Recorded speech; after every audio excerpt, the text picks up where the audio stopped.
Hello friend, welcome to graphicness. Friend, मेरी जो आज की वीडियो है वो एक्सेल पर है और जिसमें मैं वी लुकअप के बारे में बताऊंगा। एक्चुअल में वी लुकअप करता है क्या है, मैं थोड़ा आपको ब्रीफ कर देता हूँ। वी लुकअप ये आपके बहुत से डेटा को, मतलब आपका डेटा मतलब काफ़ी है और उसमें कोई पर्टिकुलर डिटेल को आपको चाहिए तो वो उसको उसमें से फाइंड आउट करके आपके सामने रिफ्लेक्ट कर देता है। चाहे वो आपके एम्प्लॉय की डिटेल हो, चाहे वो आपकी किसी प्रोडक्ट की डिटेल हो, चाहे आपके स्टूडेंट की डिटेल हो। तो ये आपका पूरे उसमें डिटेल को फाइंड आउट करेगा और पर्टिकुलर सब्जेक्ट की डिटेल को आपके सामने रिफ्लेक्ट कर देगा। तो मैं इस वीडियो के थ्रू इसमें आपको इसका यूज़ करना बताऊंगा। तो आपको दिखा देता हूँ। मैं सपोज करो मेरे पास कुछ इसमें प्रोडक्ट है और उसमें उसकी स्टॉक क्वांटिटी है और प्राइस है। ठीक है। तो ये डिटेल आपकी बहुत सारी भी हो सकती है, चाहे वो एम्प्लॉय की डिटेल भी हो सकती है। तो मैं इसमें सपोज करो किसी प्रोडक्ट का मेरे को प्राइस पता करना है, तो यहाँ पे उसका मैं प्रोडक्ट डालूँ और यहाँ पे आपका उसका प्राइस रिफ्लेक्ट हो जाए। ठीक है, मैं थोड़ा दिखा देता हूँ। यहाँ पे मैं प्रोडक्ट का नाम डालूंगा और यहाँ पे उसका प्राइस अपने आप ही रिफ्लेक्ट हो जाएगा। तो ये डिटेल तो मेरे पास सपोज करो अभी छोटी है, मैं इसलिए मैंने वो दिखाई हुई है कि आपको यहाँ पर इसका सामने आपको वी लुकअप का यूज आपको पता चलता रहे। तो ठीक है। तो फ्रेंड, आपको करना क्या है, अब मैं दिखा देता हूँ। आपको वी लुकअप का फंक्शन लगाना है, तो मैं इस फंक्शन इधर लगाऊंगा फंक्शन। ठीक है, क्योंकि मेरे को प्राइस चाहिए उस प्रोडक्ट का, तो मैं इधर आपका फंक्शन लगाऊंगा।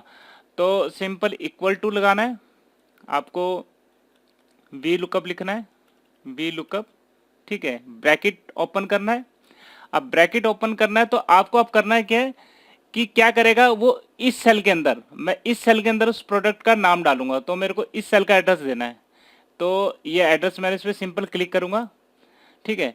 तो अब ये बोल रहा है लुकअप वैल्यू, लुकअप वैल्यू इसके अंदर आपकी आ गई है। ठीक है।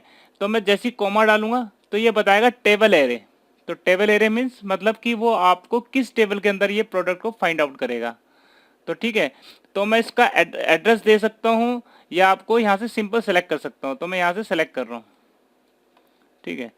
तो अब मैंने क्या बोला कि B6 मतलब इसका एड्रेस हो गया, B6 से लेकर E16, मतलब यहाँ तक आपको ये पूरे टेबल के अंदर फाइंड आउट करेगा। ठीक है। तो अब इसमें क्या चीज आई, B19, B19 मतलब इस सेल में जो भी चीज मैं डालूंगा उसको इस टेबल के अंदर ये फाइंड आउट करेगा। और मैं कॉमा डालूंगा तो उसके बाद ये बोलेगा कॉलम इंडेक्स, कि आपको कौन से कॉलम की डिटेल चाहिए। तो मेरा जो प्राइस का कॉलम है फोर्थ कॉलम है, इसके अंदर देखोगे 1 2 3 4, मैं बोलता हूँ आपको फोर्थ कॉलम। ठीक है। अगर वैल्यू आपकी, मैं जैसी कॉमा डालूंगा तो बोलेगा कि ट्रू या फॉल्स, तो मैं आपको इसमें अभी ट्रू करके दिखा दूंगा कि ट्रू चाहिए और आपको ब्रैकेट बंद करके एंटर। ठीक है। अभी एनए दिखा रहा है क्योंकि इसमें मेरा कोई डिटेल नहीं है।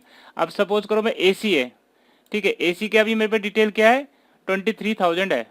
ठीक है। तो मैं एसी लिखूंगा, तो जैसे एंटर डालूंगा तो देखेंगे आपके सामने 23,000 आपको दिखाने लग गया प्राइस। ठीक है। तो ऐसी मैं प्रोडक्ट आपको मैं चेंज करता हूँ, सपोज को एलईडी टीवी लिखता हूँ,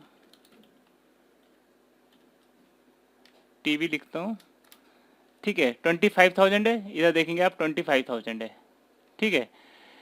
तो इस तरीके से आप इसमें जो भी डिटेल डालेंगे तो वी लुकअप के थ्रू आपका उसका वो पर्टिकुलर उसका डिटेल के बारे में बता देगा। तो फ्रेंड, आपको एक चीज और मैं दिखा देता हूँ कि आपको सपोज करो यहाँ पे आपको स्पेलिंग मिस्टेक हो सकती है। आपके बहुत सारे प्रोडक्ट है, आपको इसमें थोड़ी सी स्पेलिंग मिस्टेक होने के चांस हो सकते हैं। तो इस केस में आपको करना क्या है, तो आपको इजियर होए तो आपको सिंपल इसमें डेटा एक लिस्ट होती है, उसको लिस्ट किस तरीके से बनाते हैं मैं दिखाता हूँ। आपको सिंपल इस सेल को सेलेक्ट करना है, डेटा में जाना है, आपको डेटा वैलिडेशन में जाना है। डेटा वैलिडेशन में जाओगे तो आप डेटा वैलिडेट करोगे। ठीक है।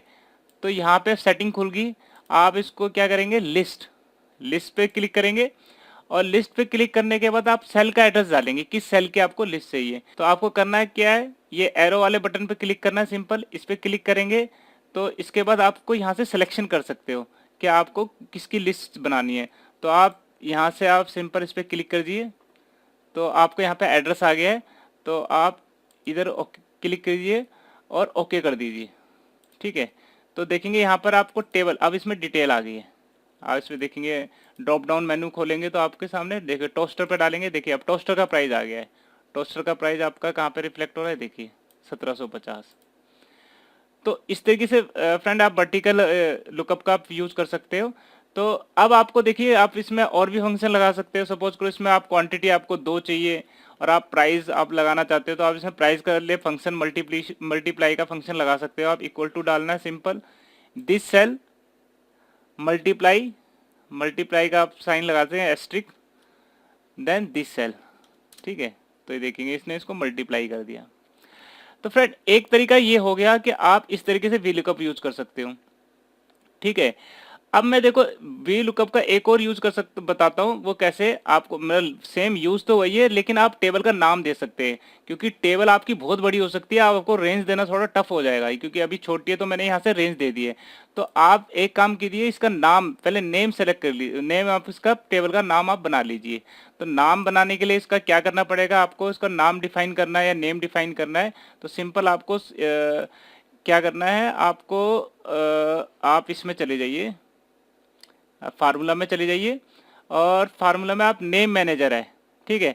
तो आप यहाँ से सेलेक्ट भी कर सकते हैं और नेम मैनेजर पे सिंपल क्लिक करेंगे तो आप यहाँ पे न्यू, नेम मैनेजर पे जाएंगे, न्यू पे जाएंगे, ठीक है। आप ध्यान रखिए फार्मूला के अंदर है, नेम मैनेजर है, आप न्यू पे जाएंगे, न्यू पे सिंपल क्लिक करेंगे, आप इसका नाम रख सकते हैं। तो अभी मैं नेम प्रोडक्ट रख रहा हूँ, प्रोडक्ट रखना चाहते हो आप प्रोडक्ट रख सकते हैं, मैं प्रोडक्ट रख रहा हूँ और ओके कर रहा हूँ, ठीक है। तो यहाँ पर मैं क्लोज कर देता हूँ, ठीक है। अब देखिए अब मैं ये भी चाहता हूँ कि क्वांटिटी अवेलेबल हो, जिसकी क्वांटिटी स्टॉक की क्वांटिटी भी यहाँ पर बता दे। तो आपको वही सिंपल VLOOKUP का यूज कैसे करेंगे, मैं आपको इक्वल डालना है, VLOOKUP लिखना है, ठीक है। आपको ब्रैकेट ओपन करना है, वैल्यू, किस वैल्यू को, यानी क्वांटिटी अवेलेबल है इस वैल्यू, इधर मैं जो भी डालूंगा, यहाँ पे मैं जो भी डालूंगा उसको वो टेबल में फाइंड करूंगा। अब मैंने नेम किस लिए दिया है कि सो दैट आप उसको ना टेबल की सिलेक्शन के बदले आप उसको नेम पुट करें, कोमा डाल के। टेबल एरिया क्या है हमारा, प्रोडक्ट, मैंने प्रोडक्ट नाम रखा था, ठीक है, प्रोडक्ट, ठीक है। तो प्रोडक्ट कर दिया। अब क्या करेगा, उसमें स्टॉक का कौन सा कॉलम है हमारा, अब देख लीजिए स्टॉक का हमारा थर्ड कॉलम है, ठीक है, कोमा थर्ड कॉलम को रखेगा, ठीक है। और आपका ट्रू, जीरो आप लिख, जीरो कर दीजिए और ब्रैकेट क्लोज करके एंटर दबा दीजिए। अब देखेंगे आप सपोज करो टोस्टर है, आपको टोस्टर के यहाँ पे क्वांटिटी कितनी है, तो आप यहाँ पे लिख सकते हैं, टोस्टर लिखेंगे 20, जैसे टोस्टर लिखेंगे तो आप इधर देखेंगे 20 आपकी क्वांटिटी बता देगा। तो यहाँ पे आप फ्रेंड टेबल भी बना सकते, आप जैसे ये ड्रॉप डाउन मेन्यू है, ड्रॉप डाउन भी मेन्यू बना सकते हैं, सो दैट आपको सिलेक्शन करने में आसानी होगी, ठीक है। तो फ्रेंड आपने देखा VLOOKUP किस तरीके से हमारा बहुत यूजफुल कमांड है। ये आपके पूरे डेटा को सिंक्रोनाइज करके आपको पर्टिकुलर डेटा की डिटेल दे सकता है। तो फ्रेंड मैं आशा करता हूँ इस वीडियो से जरूर आप VLOOKUP का यूज़ करना सीखेंगे। तो फ्रेंड आपको ये वीडियो कैसी लगी प्लीज़ अपने कमेंट जरूर कीजिएगा। अगर वीडियो आपको अच्छी लगी तो प्लीज़ शेयर जरूर कीजिएगा और चैनल सब्सक्राइब करना मत भूलिएगा, सो दैट मेरी इस तरह की अपडेटेड वीडियो आप तक पहुंचती रहेगी। Thank you.